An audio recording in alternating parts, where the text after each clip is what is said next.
But why, and by the way, when we're talking about big change, transformational change, here's an idea.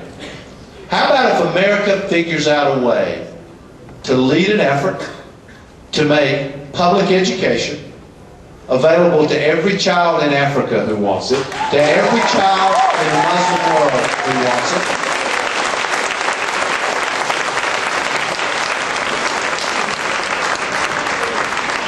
I was with President Musharraf, the president of Pakistan, a while back, and I asked him, I said, you know, your people hate America. What can we do about it? His answer was, our children are educated in madrasas. They are taught to hate the United States of America. The only way that'll ever change is if we have a real alternative. We have a public school system. Please, help us educate our kids in a public school system. Listen, we can change this world. We can transform this. We just have to believe in it. We have to be moral. We have to be courageous again. And by the way, it's not just what we do over there. We have to be an example here at home. We have a dysfunctional healthcare system in America.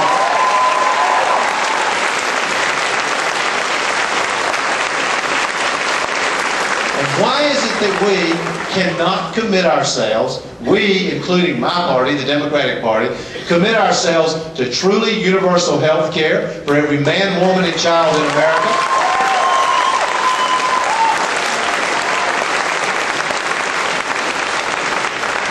I'm very proud of the fact that of both the Republican and the Democratic candidates, the only candidate who has come out with a truly universal, substantive, detailed health care plan is the guy standing on this stage right now. I'm proud of that.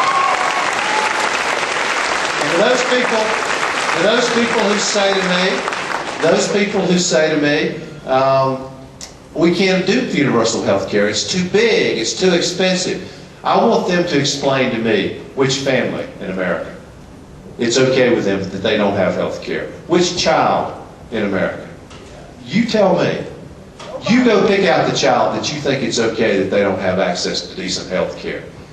The United States of America is better than this. And I'm going to tell you the truth. Listen, health care is not cheap.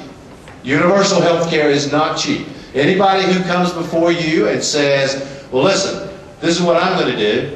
I'm going to eliminate the deficit. We're going to give you universal health care. We're going to transform the way you use energy in this country. They also have a bridge in Brooklyn they want to say. You deserve the truth. We've had too many years of not getting the truth. It is time to get the truth again. And I'm completely convinced that America can handle it. I am here to tell you not just the great, but also the hard part. My universal health care plan costs $90 to $120 billion a year. It's not cheap. But I pay for it. We pay for it by getting rid of George Bush's tax cuts for the richest people in America.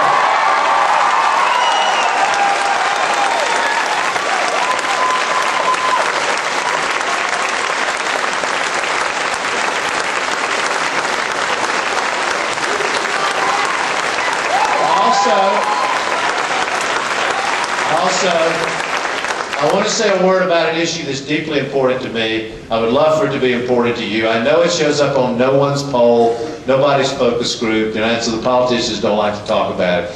But I've been running a poverty center at the University of North Carolina at Chapel Hill for the last couple of years. And I absolutely believe it says something about the character of America.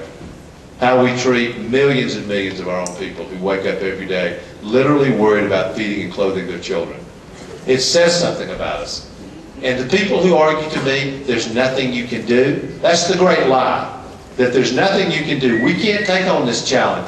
Well, I have more confidence and faith in America. I am completely optimistic about what we can do. And here, there are so many things we can do. How about some simple things? How about if we had a decent living wage for everybody working in it?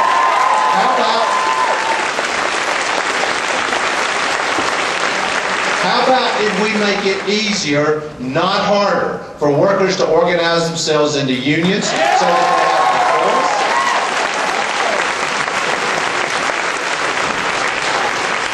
I'm actually proud of the fact that over the last several years, I've been all over the country helping raise the minimum wage, helping organize thousands of workers into unions so that they have a decent wage, decent health care. And by the way, I have a really simple idea about this. If you can join the Republican Party by signing your name to a card, any worker in America ought to be able to join a union by doing exactly the same thing.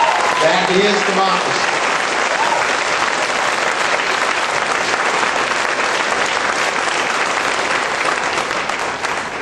We also need to end this trend that exists in America today, where the economy's growing, the economy's doing great, but there are only a few people at the top who are benefiting from it. Listen, I don't know about you, I don't want to live in an America made up of a few rich people and multinational corporations and everybody else. That is not the kind of America that I want to live in. I want to live in an America where we actually live the idea of equality of opportunity, where we give everybody a chance. And I want to